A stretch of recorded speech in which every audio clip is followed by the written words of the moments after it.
¿Qué tal? ¿Cómo estás? Bueno, muchas gracias. Gracias, Sigo Contifico, por la oportunidad, como siempre, para dar estas charlas y de una u otra manera, de esta manera, aportar a la comunidad contable. Siempre este aporte que da Sigo Contifico a la comunidad contable es muy importante y, bueno, agradecido por ello.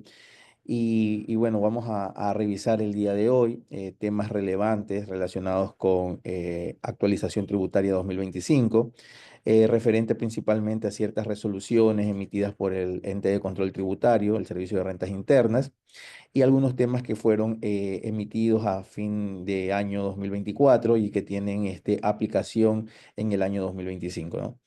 Hay algunos temas también van a ser muy relevantes para un correcto cierre fiscal en algunos temas relacionados con beneficios tributarios que van asociados al cierre fiscal 2024. Entonces voy a comenzar a proyectar las diapositivas para poder avanzar con la sesión del día de hoy.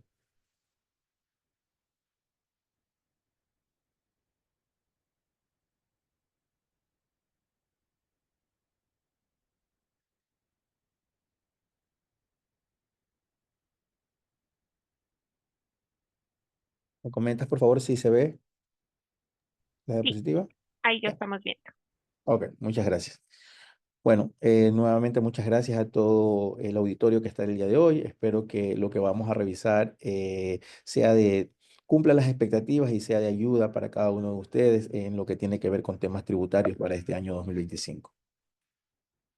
Al final de la charla, cualquier duda, cualquier inquietud, va a haber una sesión de unos 5 o 10 minutos para poder revisar estos temas, ¿no? La capacitación es de más o menos unos 45 minutos y se le va a dar un espacio para los temas que vamos a abordar.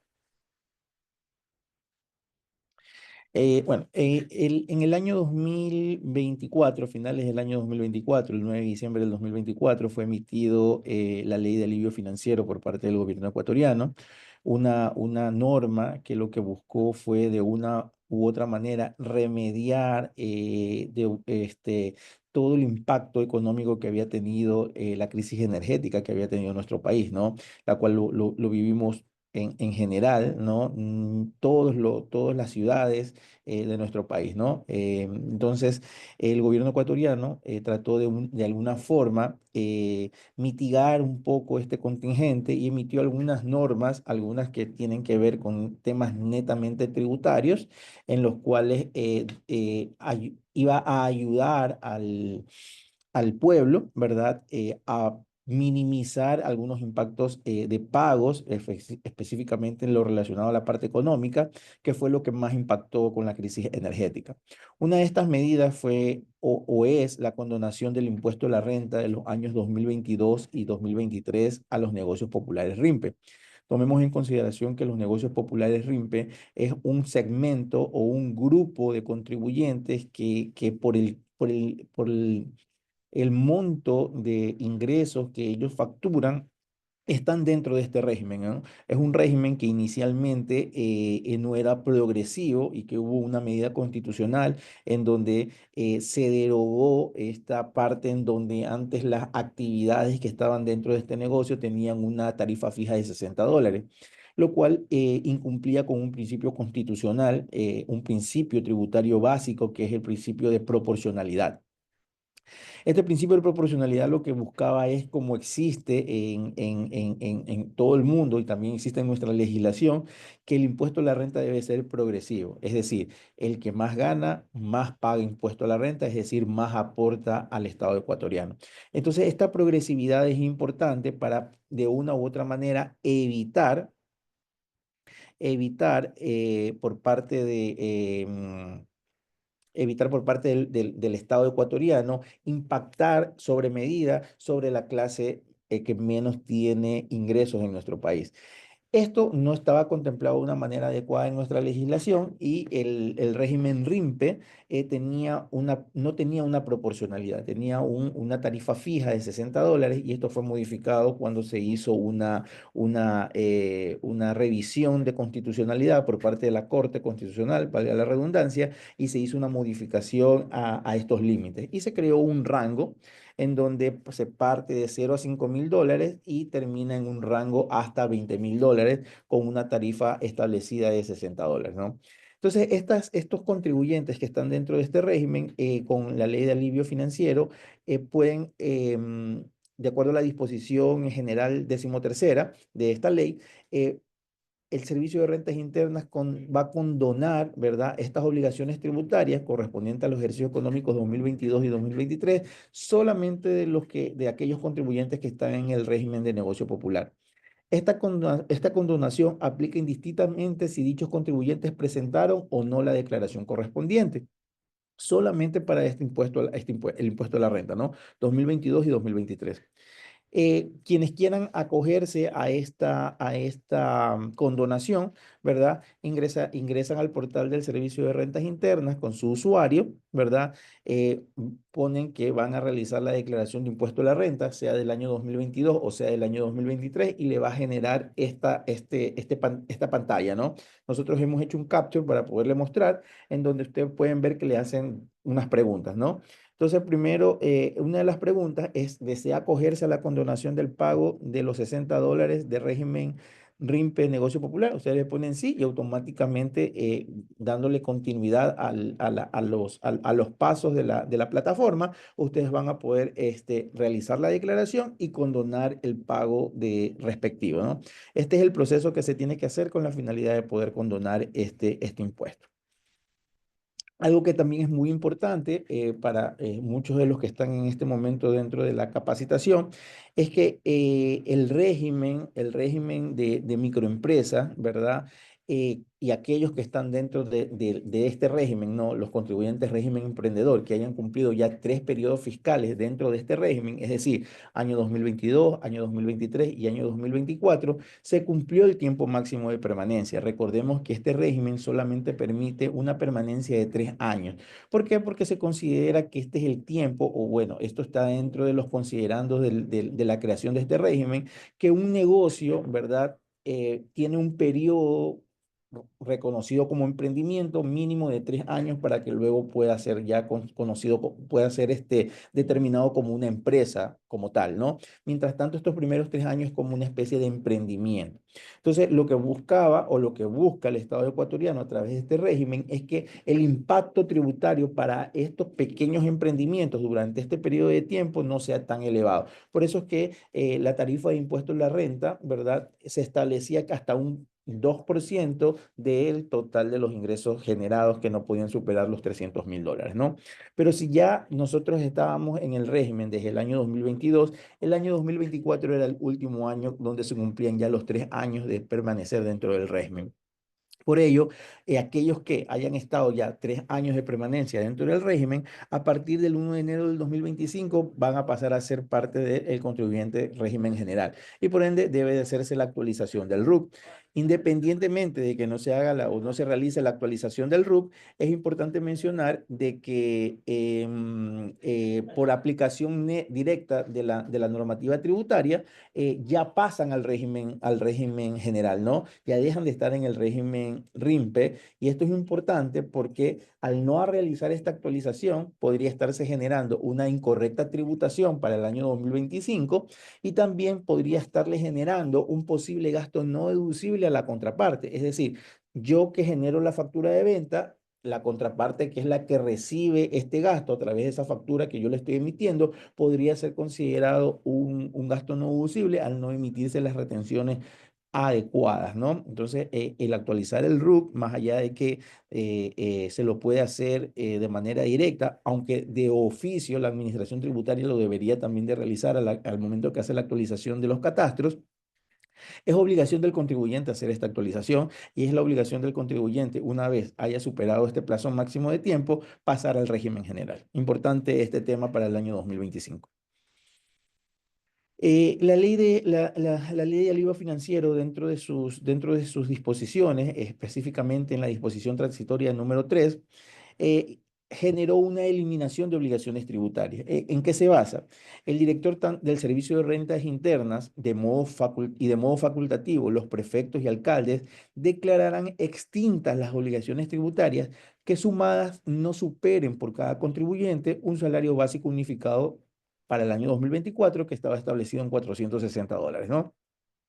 El beneficio aplicará simplemente, el beneficio aplicará siempre que la deuda se encuentre en mora de pago por un año o más. O sea, una de las condiciones para que se cumpla esta condonación o eliminación de obligaciones es que esta obligación que no supere los $460 debe de encontrarse como una deuda en firme y que haya superado esta deuda en firme o la moratoria de este valor a pagar más de un año, ¿no? Puede ser de un año o más.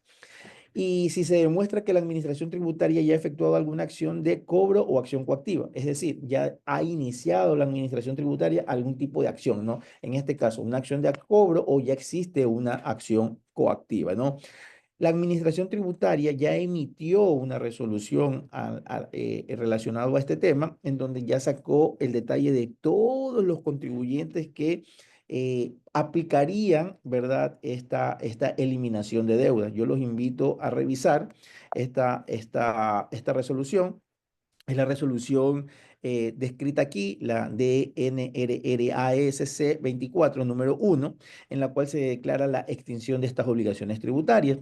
Dentro de esta misma resolución hay un anexo de más de 4.000 páginas en donde están detallados todos los contribuyentes a nivel nacional que cumplen las condiciones para generar esta eliminación de deuda, ¿no? Entonces, los invito a revisar esta resolución para ver si es que algún cliente de ustedes o en su defecto alguno de ustedes tiene alguna obligación y que ya quedaría extinta a través de esta resolución.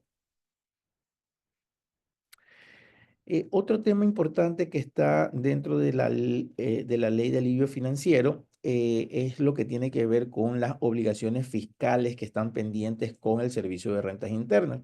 La disposición transitoria número 2 de la ley de alivio financiero y que luego se emitió una resolución en el año 2025, la número 1, se detalla en esta las normas para la correcta aplicación de este plan excepcional de pagos por impuestos retenidos y percibidos. Algo muy importante y llamativo es que para efectos tributarios, los impuestos percibidos, ¿verdad? Es decir, los que yo recibo como agente de percepción o los retenidos como mi calidad de agente de retención, si uno no lo realizaba los pagos respectivos de acuerdo a lo que indica la normativa tributaria, eso es considerado una defraudación fiscal. Y la defraudación fiscal tiene una connotación penal, el retener valores que no me corresponden y que forman parte del Estado. Esta es una particularidad o una diferencia contra los impuestos directos, por ejemplo, impuesto a la renta, que no son delitos, ¿verdad?, penales, porque son impuestos que están relacionados directamente con la generación de un ingreso. A diferencia de estos de aquí, que son valores que yo retengo a mis proveedores, ¿verdad?, y que no los he pagado a la administración tributaria. Estos valores son considerados o sea, específicamente para este tipo de casos con defraudación fiscal. Pero la administración tributaria, a través de la ley de alivio financiero y esta resolución, determinó un plan de excepcional de pagos, ¿no?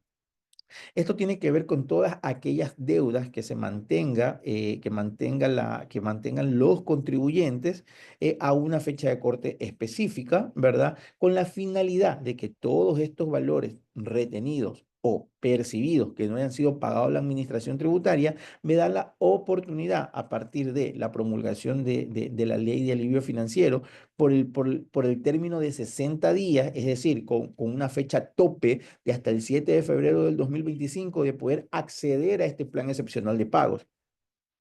Entre los aspectos claves que deben de tomar en consideración para poder acceder a este plan de excepcional de pagos es primero que las facilidades de pagos no podrán hacer mayores de 12 cuotas, ¿no? Ese es el plazo máximo que se va a tener para poder hacer este plan excepcional de pagos. Y otra condición, otra característica es que aplique incluso a obligaciones que estén relacionados directamente con multas. Es decir, no existe una obligación como tal, es decir, un impuesto retenido o percibido, sino también aquellas multas que han sido impuestas por la administración tributaria también pueden ingresar dentro de este plan excepcional de pagos y se suspende cualquier tipo de acción de cobro mientras dure el plan excepcional de pago. Es decir, si yo ya he pedido una facilidad de pago sobre esos valores, no me va a iniciar la administración tributaria ningún tipo de acción de cobro o de acción coactiva, ¿no? Es importante que este plan requiere el cumplimiento estricto de los pagos según lo acordado, sin posibilidad de prórroga. ¿Qué quiere decir esto? Que si se cae alguna de las cuotas, se da por terminada la facilidad de pago y queda la obligación pendiente de pago. En general, va a quedar nuevamente en firme y tendrá que ser cubierta esa obligación, con la connotación de que al ser, como les mencionaba al inicio, impuestos percibidos o retenidos, estos van a tener que ser son considerados un delito penal, tomarlo en consideración, es decir, existe pena privativa de libertad en caso de determinarse el dolo en este tipo de situaciones y es un tema que ya pasa de la fase administrativa a un tema netamente penal. Lo hago mención o lo enfatizo más que todo para valores que sean realmente importantes y la administración tributaria de oficio pueda notificar a la fiscalía para que se inicie algún tipo de acción a través de la fiscalía para poder enjuiciar al contribuyente que haya cometido este tipo de infracción relacionado con las defraudaciones tributarias producto de los impuestos percibidos o retenidos. Eh, Así ustedes podrían ver, ¿no? Esto es una consulta de deudas de un contribuyente X en donde tiene valores pendientes de pago, ¿verdad? Si ustedes pueden observar aquí los periodos fiscales que están pendientes, miren, datan de junio del 2023 hasta abril del 2024. Tiene un valor a pagar, ¿verdad? Desde un centavo hasta $60. Pero lo importante de este capture que les he puesto aquí como información para la charla es que ya existe una opción que se llama solicitar plan excepcional de pagos, en donde yo escojo la obligación tributaria que quiero ingresar en este plan excepcional de pagos y, bueno, lo que les mencionaba, tiene un tiempo máximo de 12 meses. Otro tema que está incorporado dentro de la ley del libro financiero en la disposición transitoria octava es la remisión de intereses, multas y recargos por parte de los GATS. ¿Qué son los GATS? Son los gobiernos autónomos descentralizados, es decir, las alcaldías, ¿no?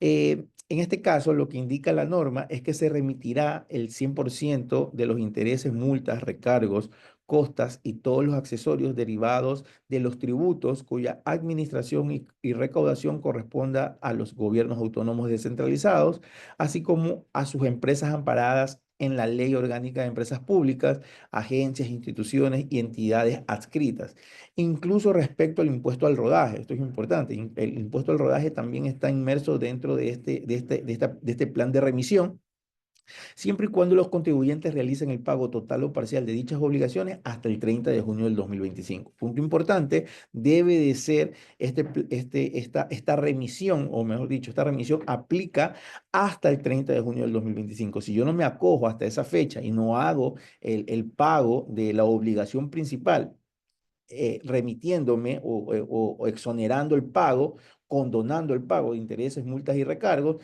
dentro de este plazo, ya pasado del mismo, tendrá otra vez, regresará la obligación principal más intereses, multas y recargos a su estado original. Es decir, va a continuar generándose este incremento en intereses y este incremento en multas, ¿no?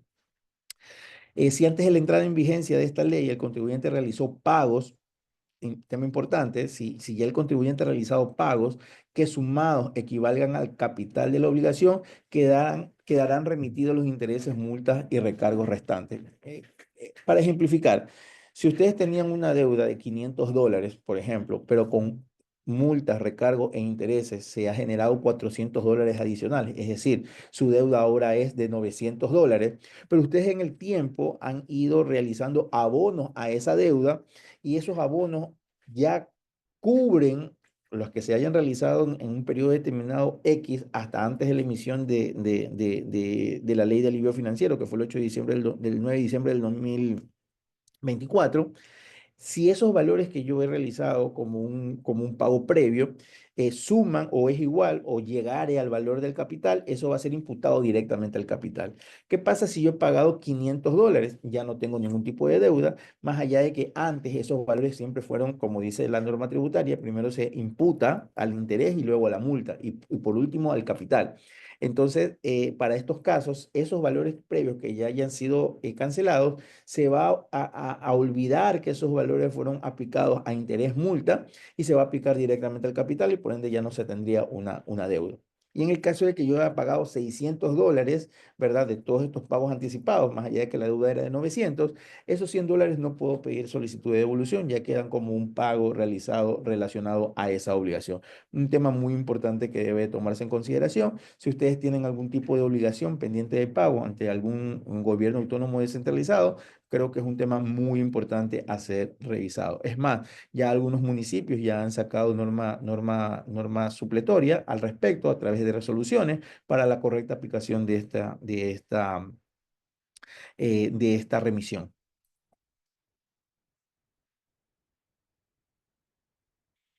Ok, otro tema que está también incorporado dentro de la ley del libro financiero está dentro de la disposición reformatoria número sexta. Todos los aspectos que estamos viendo nosotros que están incorporados dentro de esta ley de alivio financiero están relacionados netamente a temas tributarios. Hay otros temas que también han sido abordados dentro de esta ley, pero como estamos en una charla de actualización tributaria, solamente vamos a topar aquellos tópicos, aquellos puntos relevantes relacionados a temas tributarios. ¿Qué demuestra, o mejor dicho, qué hizo esta disposición reformatoria? Es regresar al estado normal que teníamos con respecto a la enajenación ocasional de bienes inmuebles hasta el año 2021 y que fue reformado con una norma de una ley, si mal no recuerdo, déjenme ver, creo que está en la siguiente diapositiva. Sí, era en la Ley de Desarrollo Económico. Se había cambiado el tema de la enajenación ocasional de inmuebles.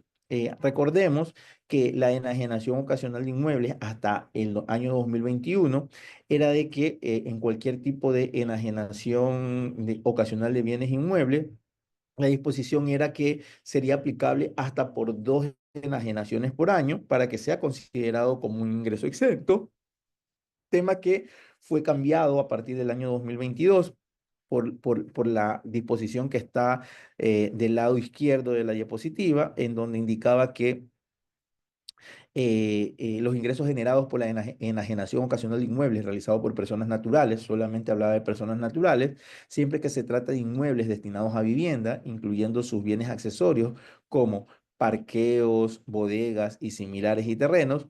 Para los efectos de esta ley se considera como enajenación ocasional aquella que no corresponde al giro ordinario del negocio de las actividades habituales del contribuyente. Eso decía hasta el año 2024 la normativa tributaria, exactamente hasta el 8 de diciembre del 2024, y se hace esta modificación y se regresa a lo que estaba antes.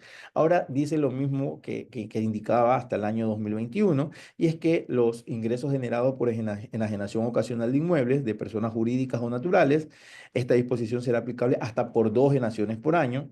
Regresamos a esa misma parte, que hasta dos enajenaciones por año va a ser considerado como un ingreso exento, y que para efectos de esta ley se considera como enajenación ocasional aquella que no corresponda al giro ordinario del negocio o de actividades habituales del contribuyente. Eso ya sabemos que es importante. No si yo me dedico a la lotización, urbanización, a la compra y venta de inmuebles, ese es mi giro ordinario del negocio. Yo no puedo considerar que las primeras dos enajenaciones van a ser exentas, ¿no? Porque ese es mi giro ordinario del negocio. Esto es para enajenaciones no habituales, es decir, no es mi giro ordinario del negocio.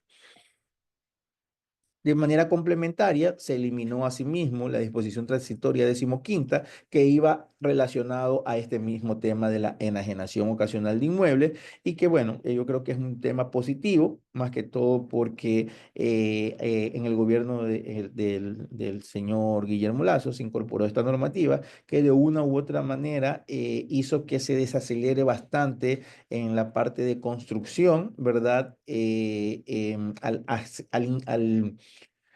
Al generarse una imposición que antes era una exención sobre la enajenación ocasional de inmuebles, y eso sí desaceleró un poco esta industria, ¿no? Creo que esto es algo positivo, tomarlo en consideración para que en el año 2025 hemos regresado a lo que teníamos antes en el año 2021 hacia atrás. Ok, también salió a finales del año 2024 y principalmente por el tema este de la crisis energética, en donde los racionamientos no permitían de una manera normal hacer la transmisión de comprobantes de venta, ¿verdad? Porque la mayoría son electrónicos y al no tener energía eléctrica era muy complicado poder hacer la transmisión de una manera normal de este tipo de comprobantes. Basado en ello, ¿verdad? La Administración Tributaria modificó o reformó la resolución número 233 del año 2018, la cual regula el plazo para la transmisión de comprobantes de ventas electrónicos y amplía así también temporalmente el porcentaje de emisión de comprobantes de venta en la modalidad física, ¿no? Esto vigente desde el 30 de octubre del 2024. Desde ahí está vigente esta disposición dentro de esta resolución. ¿Qué es lo que dice actualmente, una vez reformada esta resolución? De que para la transmisión de comprobantes de venta electrónicos, los sujetos pasivos que los emitan, deberán transmitirlos a la administración tributaria en el momento mismo que se realizare la generación del comprobante electrónico o hasta dentro de un plazo máximo de 4 días hábiles, ¿no? Eso es importante considerarlo. 4 días hábiles, eso es el tiempo perentorio que le da esta resolución para la correcta emisión de una o la transmisión de un comprobante electrónico. Antes, esta resolución permitía o indicaba que la transmisión debería de ser hasta en 72 horas, ahora se aumentó a 96 horas. Así también había una disposición transitoria que por el tema de los cortes de energía eléctrica, los contribuyentes podrían emitir comprobantes bajo la modalidad física de hasta un 5% del total de comprobantes emitidos en el ejercicio fiscal anual anterior. Es decir, cogía mi total de comprobantes de ventas electrónicos emitidos y yo podía emitir hasta un 5% de manera física. Por decirle, en el año 2023 emití 1.000 comprobantes electrónicos, yo tengo hasta un 5%. ¿Cuánto es el 5% de 1.000? 50. Yo podía hasta 50 comprobantes hacerlo de manera física durante el año 2024 y específicamente durante el tiempo que hubo el tema este de la crisis energética, porque antes de ello se permitía hasta un 1% del total de comprobantes. ¿Qué permitía esto? Que por lo menos durante este periodo de tiempo, que fue el cierre del último trimestre del año 2024, se pudiera hacer la generación de comprobantes de ventas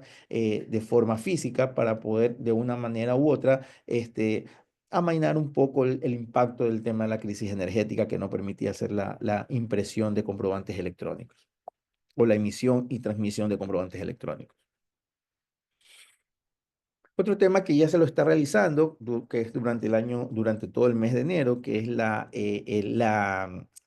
elaboración y presentación del anexo de retenciones en la fuente bajo relación de dependencia. Esta resolución que está dentro de la resolución del año 2024, la número 2, que trata sobre este tema, y que ha sido modificada varias veces, ¿verdad? Pres- Indica principalmente de que el valor reportado en el anexo de RDP debe coincidir con la sumatoria de los valores registrados en el casillero 352 del formulario de retenciones en la fuente del periodo de enero a diciembre del ejercicio fiscal a declarar. ¿Qué pasa si ocurre una diferencia entre lo que dicen los formularios 103 de impuesto a la renta en el casillero 352 versus lo que yo estoy reportando en el anexo RDP? Lo que va a generar es que no me permita cargar el anexo hasta que no se subsane esa diferencia. Para ello tendré que hacer una revisión, una conciliación y hacer las sustitutivas pertinentes en caso de ameritarlo. Lo que quiere decir esto es que esta información, con la finalidad de que pueda ser cargado de manera adecuada y correcta al servicio de rentas internas, debe ser similar, ¿no? Tanto lo que reporta el formulario 103, casillero 352, versus lo que indica el anexo de relación de dependencia. Es más, haciendo una validación de lo indicado aquí, efectivamente el anexo no permite ser cargado si no se subsanan estas diferencias. De allí, los plazos, ¿verdad?, que están establecidos para la presentación del anexo de RDP va acorde al noveno dígito del RUC, ¿verdad?, de acuerdo a la tabla que está aquí presentada en la diapositiva, ¿no? Comenzando por el día por el dígito 1 con su fecha de vencimiento el 21 de enero y el dígito 0 con su fecha de vencimiento el 7 de febrero. Es importante mencionar que si el archivo, ¿verdad?, que se tiene que reportar al Servicio de Rentas Internas tiene un tamaño superior a 8 megabytes, no va a poder ser enviado por internet y tendrá que ser ingresado de manera física en las instalaciones de Secretaría de la Administración Tributaria. Ok. Es importante también que los sujetos obligados a la presentación de este anexo deberán de hacer la presentación de este anexo, inclusive en aquellos casos en que durante el periodo no se haya generado ninguna retención. Es obligatorio subir este anexo, inclusive no se haya realizado ningún tipo de retención en la fuente de impuesto de la renta en relación de dependencia. Otro tema importante es la ampliación del plazo de presentación de las declaraciones de impuesto al valor agregado de los meses de octubre y noviembre de 2024. Estas declaraciones que estaban pendientes, principalmente con el fin de generar un alivio financiero, y por eso fue emitida esta ley, permitían que los valores pendientes de pago de los meses de octubre y noviembre del 2024 se ampliaba el plazo de presentación de estas declaraciones de acuerdo al noveno dígito del RUC, ¿no? Comenzando con el 1 a partir del 6 de enero y terminando con el 0 hasta el 31 de enero, ¿no? Eso es una resolución emitida por el Servicio de Rentas Internas, la número 46, en donde se estableció esta excepcionalidad para el pago y para la presentación y declaración de estos impuestos relacionados específicamente a los meses de octubre y noviembre del 2024, ¿no? Asimismo, se establece que los siguientes contribuyentes tendrán plazo hasta enero del 2025 en los siguientes días.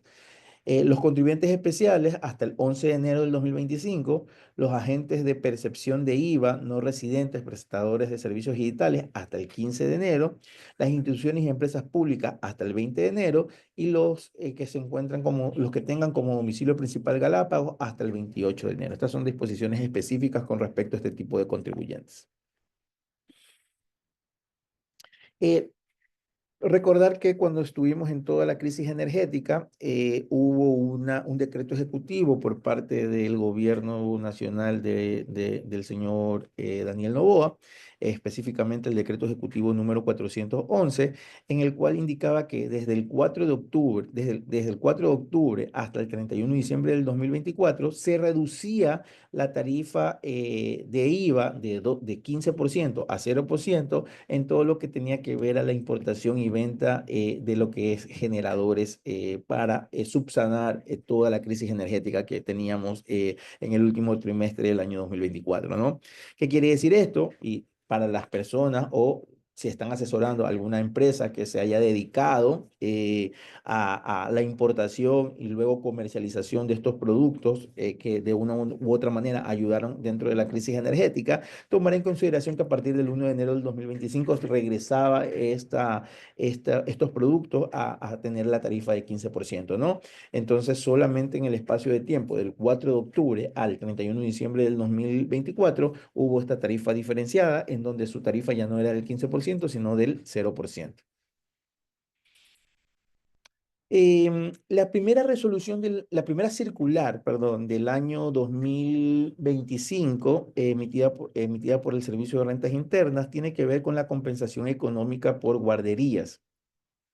¿Qué es lo que indica esta circular? Que cualquier tipo de compensación económica, ¿verdad? O beneficio relacionado con guarderías para el cuidado de los niños, ¿verdad? Hijos o hijas de servidores públicos que se encuentren bajo el cuidado o la patria potestad de servidores públicos, deberán ser considerados estos valores, este beneficio, este subsidio, ¿verdad? Este valor que es pagado el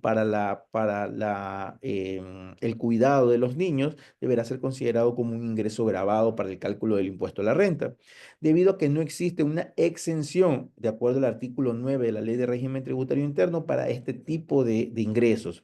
Por ende, estos valores deben de formar parte de la base imponible del año en que se perciba. ¿Qué quiere decir esto? Que para el cierre del año, porque la circular no modifica en nada lo que el espíritu de la norma, lo único que hace es tratar de aclarar algo que puede haber algún tipo de interpretación errónea. Entonces, lo que está haciendo esta circular es mencionar que específicamente para el cierre del ejercicio económico 2024 y hacia atrás, siempre estos valores debieron de haber sido considerados como un ingreso grabado. Entonces, lo que se busca con esto es que evita cometer este error, incorpóralo este valor como un ingreso grabado y sobre eso determina tu impuesto a la renta, ¿no? Tomarlo en consideración para el cierre fiscal del año 2024 de personas naturales que tiene que ser ahora declarado en el mes de marzo. Ok, otro tema muy importante es el tema de la tarifa de ISD. Entendería yo que algunos de los participantes dentro de esta charla van a tener esta situación. Primero tenemos que partir con un antecedente muy importante, que es la inconstitucionalidad de la ley de fraude fiscal, si mal no recuerdo. No me acuerdo exactamente cuál fue la ley que fue declarada inconstitucional por la Corte Constitucional en el año 2022. Y esta ley declarada inconstitucional lo que indicaba era que, o mejor dicho, esta sentencia de la Corte Constitucional que declaraba la inconstitucionalidad de esta ley, lo que indicaba es que todo lo que estaba incorporado dentro de la misma tenía que ser derogado por la inconstitucional de todo el cuerpo normativo, no solamente eran de ciertas secciones, no, sino que toda la ley fue declarada inconstitucional. Esta ley incorporaba dentro de algunos de sus artículos, ¿verdad? La consideración del ISD como crédito tributario, ¿no? Con todo lo que tiene que ver a que si, recordemos que el crédito tributario de ISD se lo consideraba como tal a todos los valores pagados durante un ejercicio económico, ¿verdad? Y que estén relacionados a ciertas partidas arancelarias que estaban en un catastro, por decirlo así, en donde la administración tributaria indicaba de que, de acuerdo al Comité de Política Tributaria, que esas partidas arancelarias, el ISD pagado relacionado a esas partidas, iba a ser considerado como crédito tributario. Al, al declararse esta inconstitucionalidad, ya a partir del año 2023, debía ya no considerarse como crédito tributario el ISD. La administración, en este caso, la Corte Constitucional, con la finalidad de no generar un caos normativo dentro del país, extendió un año más para que el Estado ecuatoriano haga las modificaciones pertinentes o la creación de alguna nueva ley relacionada a impuestos para que se subsane esta situación, cosa que nunca ocurrió. Entonces ya estábamos próximos a cerrar el año 2024, es decir, el año de extensión que había dado la Corte Constitucional y estábamos cruzados de brazos. ¿Qué hizo el gobierno de Daniel Lobo? A buscar una solución parche, digo yo, porque realmente no soluciona el fondo del problema, ¿no? ¿Y qué fue lo que hizo? Fue eh, a través de un acuerdo, primero a través de un decreto ejecutivo, el 468, y posteriormente a través de un acuerdo ministerial, el número 47 del Ministerio de Finanzas, sacaron un listado, asimismo, de partidas arancelarias que iban a tener un beneficio de exoneración, principalmente aquellas que tenían que ver con actividades del sector farmacéutico, iban a tener una exoneración del 100% del ISD. Es decir, pasaba el ISD de 5% a ser una tarifa 0% para todo el sector farmacéutico. Y para el resto, ¿verdad?, de partidas que están dentro de este acuerdo ministerial, iban a tener una tarifa diferenciada ya no del 5%, sino del 2,5%. Ahora bien, el impacto sí es un poco relevante porque dentro de este detalle no está el 100% de las partidas arancelarias que en el listado del Comité de Política Tributaria sí constan. Entonces hay muchas partidas que van a dejar de tener este beneficio tributario que antes era a través de un crédito tributario y ahora va a ser con una exención de pago, pero muchas se quedaron fuera de esta, ya no va a ser ni crédito tributario ni tampoco tiene la exención de pago y van a tener que tributar el 5% en cada pago al exterior. Esto de una u otra manera va a impactar la economía, va a impactar a ciertos productos que estaban dentro de este listado emitido por el Comité de Política Tributaria, y estas connotaciones las vamos a ver en el consumo principalmente, sea a nivel de consumo gasto normal o consumo a través de gasto de inversión, adquisición de bienes muebles, de bienes muebles tipo vehículos, ¿verdad? O algún tipo de maquinaria o algo relacionado a ello que no esté dentro de este detalle va a tener un impacto en un mayor precio, ¿no? Esto, como les digo, tiene un impacto, tiene que ser analizado por parte de cada una de las compañías con una connotación adicional o un beneficio adicional. Que las partidas que están dentro de este detalle, que está dentro del acuerdo ministerial número 47 del Ministerio de Finanzas, los primeros 3 meses, de enero a marzo, van a tener una ventaja de que, y que no sea del sector farmacéutico, van a tener una ventaja de que durante esos primeros 3 meses la tarifa de ISD, el pago que tenga que realizarse relacionado a esas partidas, va a ser del 0%. Eso es algo bueno, importante, pero va a depender mucho del flujo de cada compañía para ver si lo puede hacer estos pagos pendientes del año 2024 hasta el año, a realizarse en el año 2025, o aquellas importaciones que se hagan en el año 2025, pero que sean pagadas hasta este primer trimestre, van a tener esta exoneración siempre y cuando estén dentro de este detalle, ¿no? De este acuerdo ministerial. Pero ¿qué ocurre con aquellos importadores que tienen valores pendientes de pago al 31 de diciembre del 2024, que están dentro del detalle y tienen que pagar el 2,5%? Si lo voy a pagar dentro de los 3 primeros meses, no pasa nada porque no hay un impuesto a pagar de ISD. Pero ¿qué ocurre si yo no tengo el flujo para pagar y me toca hacer esos pagos a partir de abril del 2024, perdón, abril del 2025, en donde yo ya tengo que cada vez que vaya a hacer un pago, tributar un 2,5% por la salida de capitales relacionado a esa partida arancelaria que está dentro del acuerdo? El problema que yo le veo primero desde el punto de vista financiero, es decir, en aplicación a las normas contables, es que va a tener que hacerse una provisión de este gasto de ISD al cierre del ejercicio económico 2024, es decir, tiene que hacerse un registro contable adicionándose este valor al costo del producto o, en el caso de que sea un inventario, al costo del inventario, o si es un activo fijo, al costo del activo capitalizado. Esto es un análisis que tiene que hacerse casa adentro.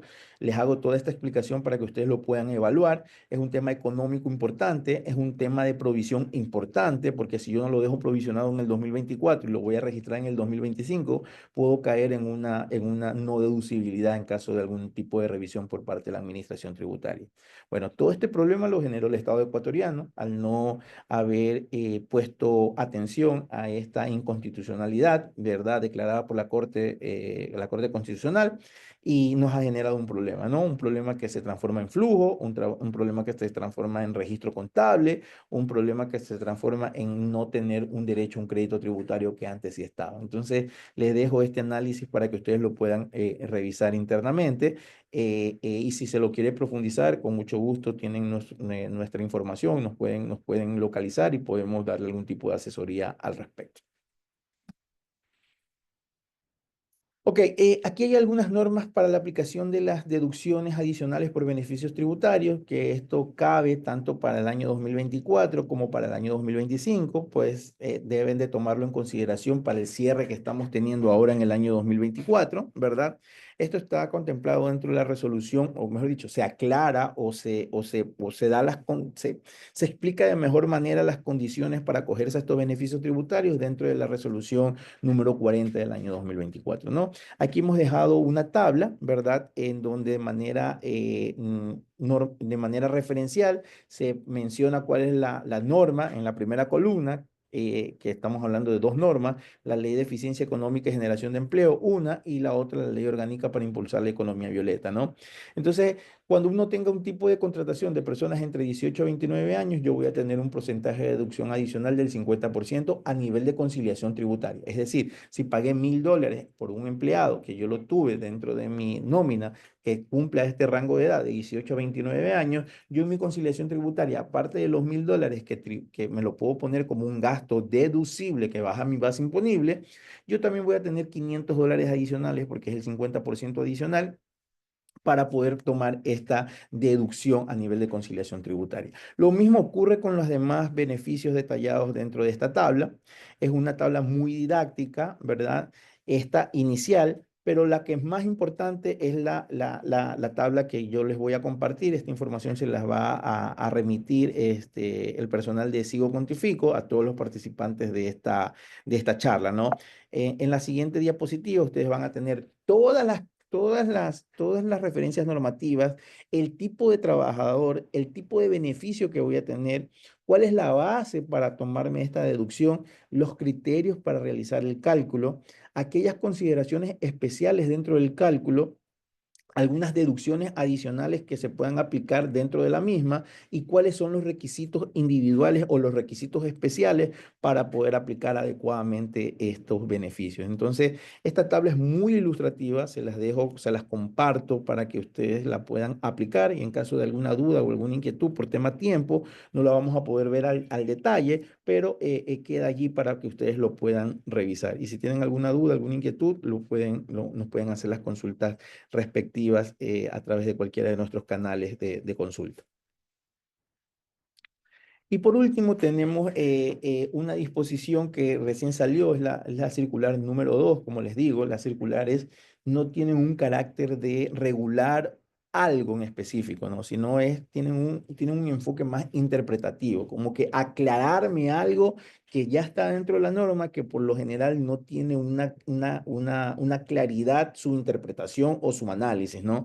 Entonces lo que buscan estas resoluciones es aclararnos eso, ¿verdad? Porque podemos estar haciendo una mala aplicación de la norma. Y esto ocurre con lo que tenía que ver con las disposiciones sobre paraísos fiscales o regímenes considerados preferentes o jurisdicciones de menor imposición. ¿Qué es lo que indica esta circular?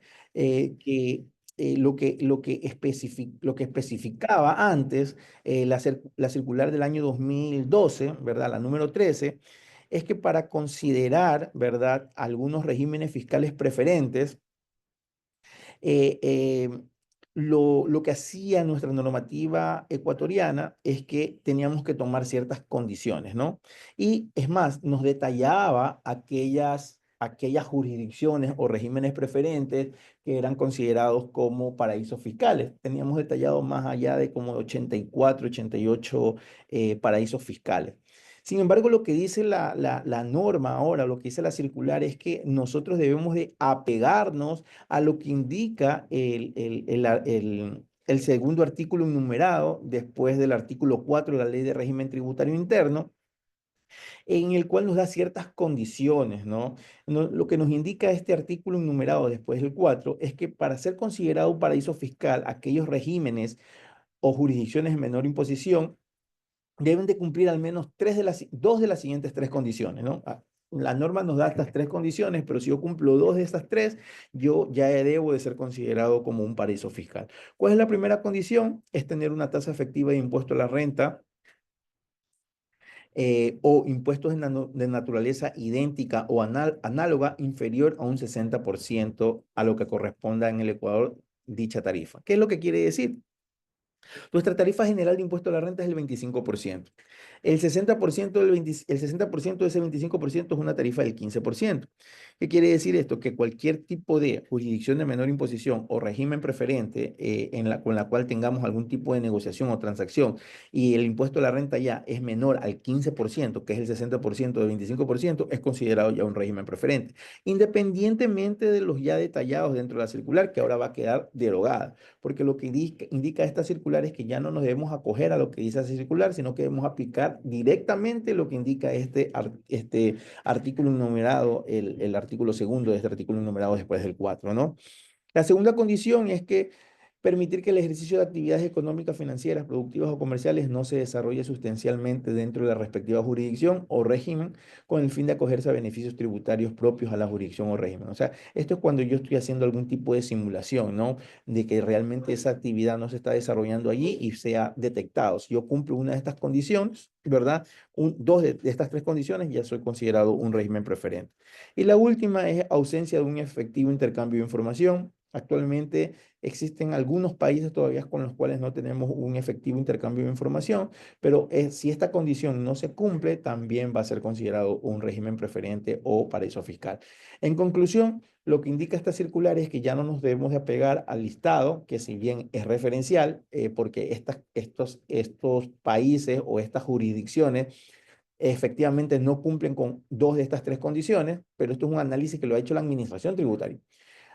Lo que nos está combinando ahora es que cada contribuyente va a tener que hacer este análisis, ¿no? En cada transacción que realicen con estos paraísos fiscales o regímenes preferentes, tendrá que hacer el análisis de estas tres condiciones y nosotros vamos a determinar si esa transacción tiene algún tipo de preferencia a través de impuesto a la renta preferencial, tal como indica el régimen de paraísos fiscales o regímenes preferentes. Y bueno, estos son los temas que he considerado yo que son los principales, ¿verdad? Como actualización tributaria del año 2025. Hemos tratado de abordar los temas de una manera rápida, pero creo que he tratado de ser lo más conciso y preciso en la exposición de cada uno de ellos, ¿no? Y cualquier duda, cualquier inquietud, pues bueno, el personal de Sigo Contifico siempre va a estar a las órdenes de ustedes y bueno, pues, estamos a las órdenes y cualquier inquietud podemos nosotros absolver.